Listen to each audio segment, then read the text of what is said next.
Hi, அனைவருக்கும் வணக்கம். Welcome to Reena Madhavan life style. நேற்று நான் ஃபஸ்ட்டு வீடியோ பேசியிருந்தேன்.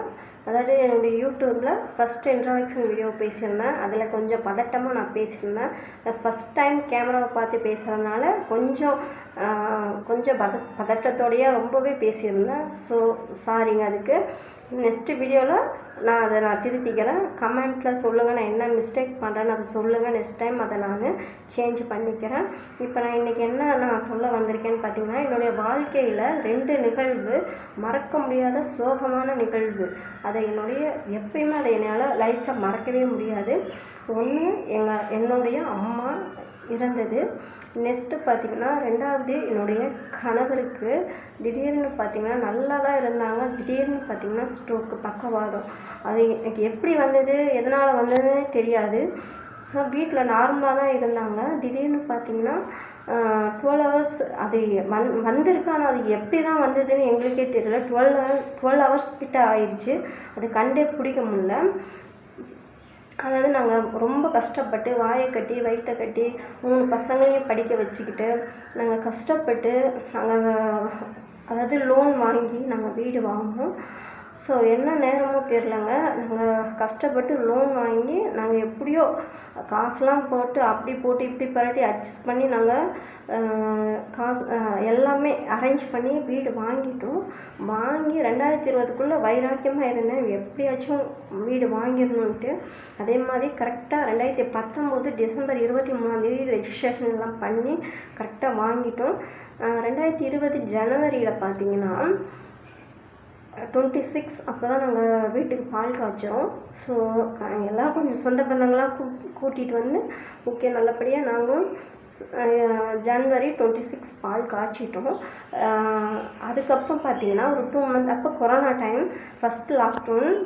நம்ம வெளியிலலாம் போகக்கூடாதுன்னு சொல்லிட்டாங்க. எந்த ஒரு காரோ எதுவுமே எந்த ஒரு வாகனமும் போகக்கூடாதுன்னு ஸ்ட்ரிக்டான ரூல்ஸ் இருந்தது. அந்த டைமில் பார்த்தீங்கன்னா ஏப்ரல் 4 என்னுடைய கணவர் சாதாரணமாக கடைக்கு போயிட்டு வந்தாங்க. சண்டே போயிட்டு வந்தாங்க, வீட்டுக்கு வந்தாங்க, அவ்வளோதான். வந்தோடனே அப்படியே வாஷ் பேஷனில் கை தான் கழுவுனாங்க. அப்படியே உட்காந்தவங்க தாங்க. அப்படியே மயக்கம் வருதுன்னு உட்காந்தவங்க தான். சாதாரண மயக்கம்தான். நானும் லெமன் ஜூஸ் கழுவி கொடுக்குறேன், என்னென்னமோ பண்ணுறேன், கஞ்சி கரைச்சி கொடுக்குறேன். கொஞ்சம் கூட மயக்கம் தெரியலன்னு பார்த்தா அப்படியே உட்காந்துட்டு எந்திரிக்கவே முடியல. என்னை அப்படியே கொண்டு போய் படுக்க வை அப்படின்னா நானும் பசங்களாம் கூட்டிகிட்டு போயிட்டு இழுத்துட்டு போயிட்டு பெட்டில் படுக்க வச்சிட்டோம். ஆனால் என்ன நடந்ததுன்னே தெரில. நாங்களும் பேச்சு கொடுத்துட்டே இருக்கேன். காலெல்லாம் நல்லா நீவி விட்டு நல்லா காலெல்லாம் உப்பெல்லாம் வச்சு ஒத்தனம் கொடுத்து என்னென்னமோ பண்ணுறேன். நடக்க முடியல எந்திரிக்க முடியலன்னு சொல்கிறாங்க. என்ன பண்ணுறது ஏது பண்ணுறதுனே தெரியல. அந்த டைமில் நாங்கள் அதாவது குரோம்பேட்டில் பார்த்தீங்கன்னா ஜிஹெச்சுக்கு ஃபோன் பண்ணி ஆம்புலன்ஸ்லாம் வர வச்சோம். ஏன்னா அக்கம் பக்கத்தில் ஏதாவது ஒரு ஆம்புலன்ஸ் வந்தாவே, ஏன்னா கொரோனானால ஏதாவது நமக்கு வந்துருமோ அப்படின்னு தப்பாக நினச்சிக்குவாங்களோன்னு அது வேறு பயம்.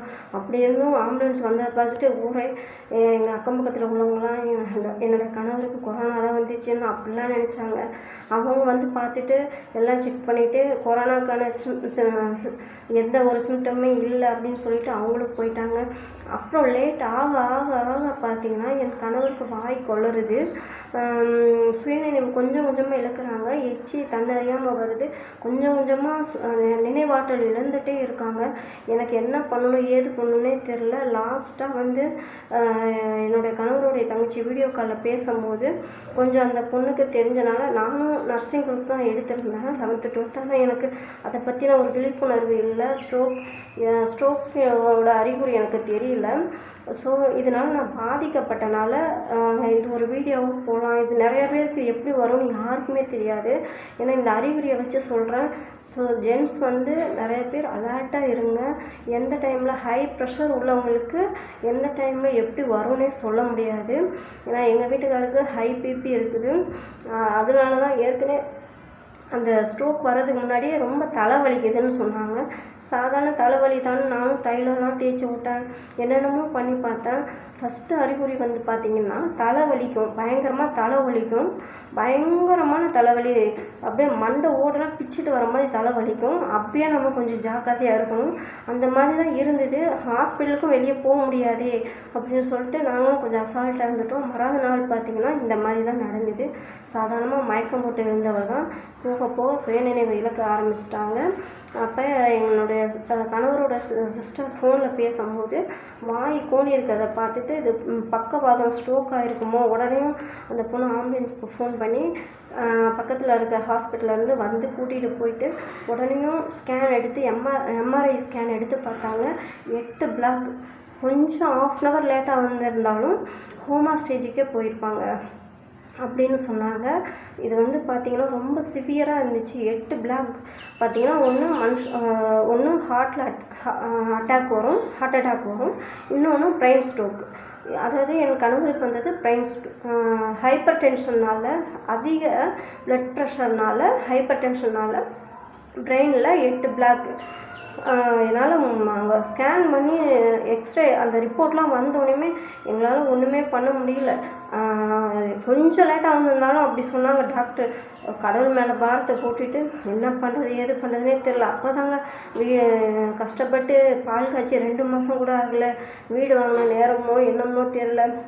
நாங்கள் சின்ன பிள்ளைங்களை வச்சுட்டு எவ்வளோ கஷ்டப்பட்டு நாங்கள் என்னுடைய கணவரோட உழைப்பு, ஒருத்தரோட உழைப்பு, பிள்ளைங்களை பார்த்து படிக்க வச்ச 3 பிள்ளைங்களையும் எல்லா இதையுமே அவர் பார்த்து இந்த நேரத்தில் இந்த மாதிரி ஆனது எங்களால் ஜீர்ணிக்கவே முடியல.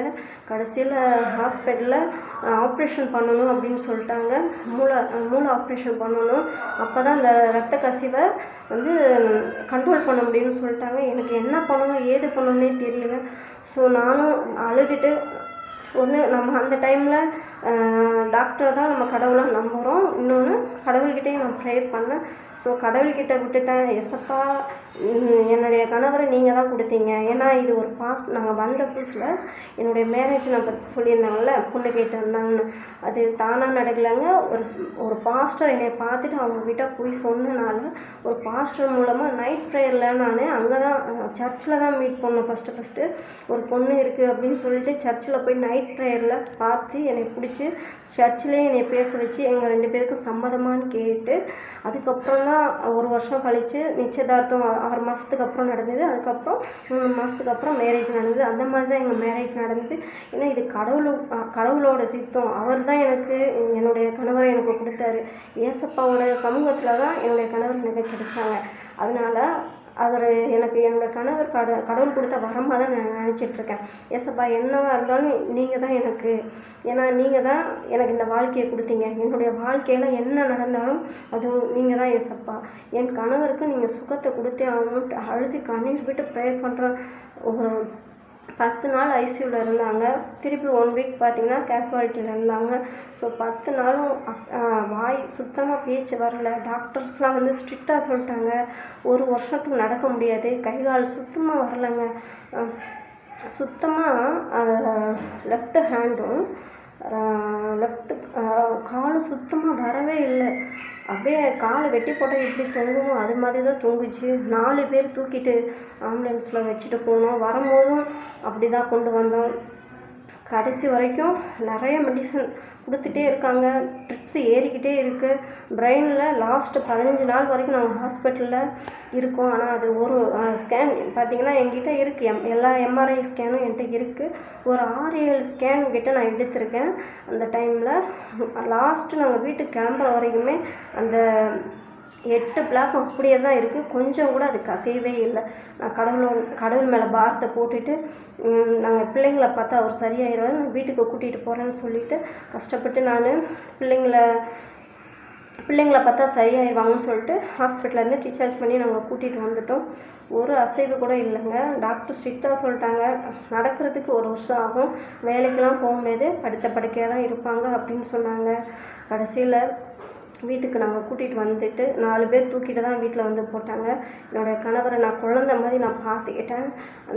அந்த டைமில் ஏசப்பா கிட்ட நல்லா ப்ரே பண்ணி அழுது ஜெபம் பண்ணி அவருக்கு உப்பை நல்லா வறுத்து ஒருத்தவங்க நல்ல கை காலில் நானாக பிசியோதெரபி டாக்டர் சொன்ன எக்ஸசைஸ்லாம் நானாக அவருக்கு கை காலை அசைக்க முடியாது ஒவ்வொன்றையும் நானாக அவருக்கு ட்ரைனிங் கொடுத்து எல்லா முயற்சிக்கும் அவருக்கு நான் கொடுத்து அவரால் எக்ஸசைஸ் பண்ண முடியாது. அவருக்கு பதிலாக அவருடைய கை காலை நானாக மடக்கி நீட்டி எல்லாமே 2 காலை நிமித்தி அவங்க என்னென்ன பிசியோதெரபி டாக்டர் எனக்கு என்னென்ன எக்ஸசைஸ் சொன்னாங்களோ அது எல்லாமே அவருக்கு நான் பண்ணினேன்.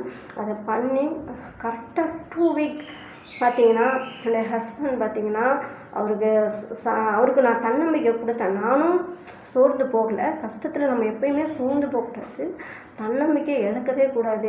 நம்ம சோர்ந்து போயிட்டோம்னு வச்சுக்கோங்களேன், அதை சாத்த எப்படா நம்ம யாரை விழுங்கலாம் என்று வகை தேடிட்டு இருக்கான். நம்ம சோர்ந்துட்டோம்னு வச்சுக்கோங்களேன், அடுத்த செகண்ட் நம்மளை வீழ்த்திடுவான் சாத்தான். என்றைக்குமே நமக்கு சோதனை வரும்போது, நமக்கு கவலை கஷ்டங்கள் வரும்போது அந்த கவலையை நெக்ஸ்ட் நம்ம எப்படி கடந்து போகிறோன்னு தான் நான் பார்க்கணும். என்னோடய வாழ்க்கையில் ஒவ்வொரு நாளுமே நான் பிறந்ததுலேருந்து இப்போ எனக்கு 36 ஏஜ் ஆகுது. இந்த நாள் வரைக்குமே என்னுடைய வாழ்க்கையில் கஷ்டங்களை பார்த்துருக்கேன், பல சந்தோஷங்களையும் நான் பார்த்துருக்கேன். அந்த கஷ்டங்களை பார்த்தனால என்னுடைய வாழ்க்கையில் கஷ்டம்னா அது சாதாரணமாக தான் தெரியுது, அதை எப்படி கடந்து போகணுன்னு தான் தெரியுது. அதனால் கஷ்டம் வர ஒவ்வொருவருமே சரிங்களா, கஷ்டத்தை கண்டு பயப்படாதீங்க, தைரியமாக இருங்க, தன்னம்பிக்கையாக இருங்க. ஸோ நமக்கு தன்னம்பிக்கை தான் நமக்கு தைரியத்தை கொடுக்கும், அதுலேருந்து மீள்றதுக்கான வழியை நமக்கு கொடுக்கும். ஸோ நான் அவரை கஷ்டப்பட்டு அவருக்கு வில் பவர் தான் அவருக்கு எங்கேருந்து வந்ததுன்னு தெரியல. நான் ஜெபம் பண்ணி அது கடவுள் கொடுத்த வரமான்னு தெரியல. 2 வீக்கில் பார்த்தீங்கன்னா அவரை எந்திரிச்சு நிற்க வச்சு அப்படியே ஒவ்வொரு ஸ்டெப்பாக நடக்க வச்சு திருப்பி 2 வீக்கில் அவரை கொஞ்சம் கொஞ்சமாக நடக்க வச்சு ஹாஸ்பிட்டலுக்கு கொண்டு போயிட்டு டாக்டர்ஸ்லாம் சொல்கிறாங்க வாட் மிராக்கிள் அப்படின்னு சொல்கிறாங்க. ஆச்சரியமாக எப்படி இது நடந்துச்சு அதிசயம் அப்படிலாம் சொல்கிறாங்க. ஆனாலும் இப்போ கடந்த ஸ்ட்ரோக் வந்த 4 வருஷம் ஆகுது. 2020 ஏப்ரல் மாதம் ஸ்ட்ரோக் வந்தது. எங்கள் அம்மா பார்த்திங்கன்னா 2021 மே மாதம் இறந்தாங்க. எங்கள் கணவருக்கு 2020 ஸ்ட்ரோக் வந்தது. இந்த ரெண்டுமே என்னோடய வாழ்க்கையில் மறக்கவே முடியாதுங்க. இப்பயும் என் கணவர் குடும்பத்துக்காக கஷ்டப்பட்டு ஓடிட்டுருக்காங்க, பிள்ளைங்களுக்காக கஷ்டப்பட்டு ஓடிட்டுருக்காங்க. ஸோ நான் இந்த யூடியூப் எதுக்கு நான் ஸ்டார்ட் பண்ணேன்னா, ஓகே எல்லோரும் இதில் வந்து சாதிக்கிறாங்க. ஸோ ஒரு நாள் இல்லைனாலும் என்னைக்காவது இந்த யூடியூப்பில் அச்சீவ் பண்ண முடியும். ஓகே ஃபஸ்ட்டு 1 வருஷத்தை விடுங்க, இல்லை ஃபஸ்ட்டு 1 வருஷமோ 2 வருஷமோ நம்ம ஸ்டார்ட் பண்ணுறோன்னா ஓகே என்னைக்காவது ஒரு நாள் நமக்கு வெற்றி கிடைக்கும் இல்லையா. அதனால தான் நான் இப்போ ஓகே இதை நாங்கள் சூஸ் பண்ணியிருக்கோம். என்னுடைய கணவருக்கு தைரியம் இருக்க வரைக்கும், உடம்புல தெம்பு இருக்க வரைக்கும் நான் வேலைக்கு போகிறேன்னு சொல்லியிருக்காங்க. நான் வேணாங்க, உங்களுக்கு உடம்பு சரியில்லை, ஒவ்வொரு நாளும் கால் கொஞ்சம் உதறி தான் நடப்பாங்க, கை கால். அப்படி இருந்தும் டெய்லி போயிட்டுருக்காங்க வேலைக்கு. நாங்களும் ஒவ்வொரு நாளும் பயந்து தான் அனுப்புகிறோம். என்ன பண்ணுறது, லோன் வாங்கிட்டோம், வீட்டு லோன் கட்டணும், பிள்ளைங்களை படிக்க வைக்கணும், ஸோ குடும்பத்தை பார்க்கணும். என்னால் முடிஞ்ச வரைக்கும் நான் அவருக்கு சப்போர்ட்டாக தான் இருக்கேன். ஸோ நானும் வேலைக்கு போகிறேன்னு சொல்லியிருக்கேன். ஸோ இந்த யூடியூப் நம்ம ரன் பண்ணோன்னா என்றைக்காவது ஒரு நாள் நமக்கு நிச்சயமாக அது பயனை கொடுக்கும். நம்ம உட்காந்துட்டு ஒரு நாள் என்னாலும் பசங்களாம் பெரிய பிள்ளைங்களாயிடுவாங்க, நமக்கு கை கொடுக்குங்க அப்படின்னு சொல்லிட்டு அவருக்கு நான் நம்பிக்கை கொடுத்துருக்கேன். அவர் சோர்ந்து போகிறப்பெல்லாம் நான் தான் அவருக்கு நான் நம்பிக்கை கொடுத்துருக்கேன். ஸோ ஒய்ஃப் என்ன பண்ணுறீங்கன்னா எல்லா ஒய்ஃபுமே ஸோ கணவர் வந்து என்ன குடும்பத்தில் வந்து கணவர் வந்து வேலை செஞ்சு குடும்பத்தை காப்பாற்றுறாங்கன்னா அவருக்கு நிறைய டிப்ரெஷன் இருக்கும், ஓகேங்களா, கவலை கஷ்டங்கள் இருக்கும், அதை வெளியில் சொல்ல மாட்டாங்க. ஸோ லேடிஸ் நம்ம தான் புரிஞ்சுக்கணும். அந்த கஷ்டத்தில் இருக்கும்போது நம்ம அவங்களுக்கு ஆதரவாக இருந்தால் அந்த கஷ்டம் கூட அவங்களுக்கு இனிமையாக தான் தெரியும். ஸோ எல்லோரும் கணவருக்கு சப்போர்ட் ஆகிருங்க, கஷ்டத்தில் அவங்கள கைவிடாதீங்க, அவங்களுக்கு ஆதரவாக இருங்க. இந்த வீடியோவில் நான் அதை தான் நான் சொல்ல வரேன். ஸோ நான் நெக்ஸ்ட்டு வீடியோவில் உங்களுக்கு நான் எப்படி நான் அந்த வீடியோஸ்லாம் நான் வச்சுருக்கேன். இந்த ஹஸ்பண்ட் எப்படிலாம் அந்த மூமெண்ட்லாம் பண்ணாங்க, நடந்தது எப்படி எந்திரிச்சாங்க, அந்த வீடியோஸ்லாம் இருக்குது, நான் உங்கள்கிட்ட காமிக்கிறேன். நான் எப்படி நான் அவருக்கு நம்பிக்கை கொடுத்து அவரை எல்லாமே பண்ணேன்ற வீடியோஸ்லாம் நான் வச்சுருக்கேன். நெக்ஸ்ட்டு நான் உங்களுக்கு காமிக்கிறேன். இந்த வீடியோ லென்த்தாக போகுது, ஸோ சாரிங்க, மன்னிச்சிருங்க இவ்வளோ நேரம் பேசுனதுக்கு. இதோட என்னுடைய வீடியோவை நான் முடிச்சுக்கிறேன். ஸோ எங்களுக்கு சப்போர்ட் பண்ணுங்கள். நன்றி, வணக்கம்.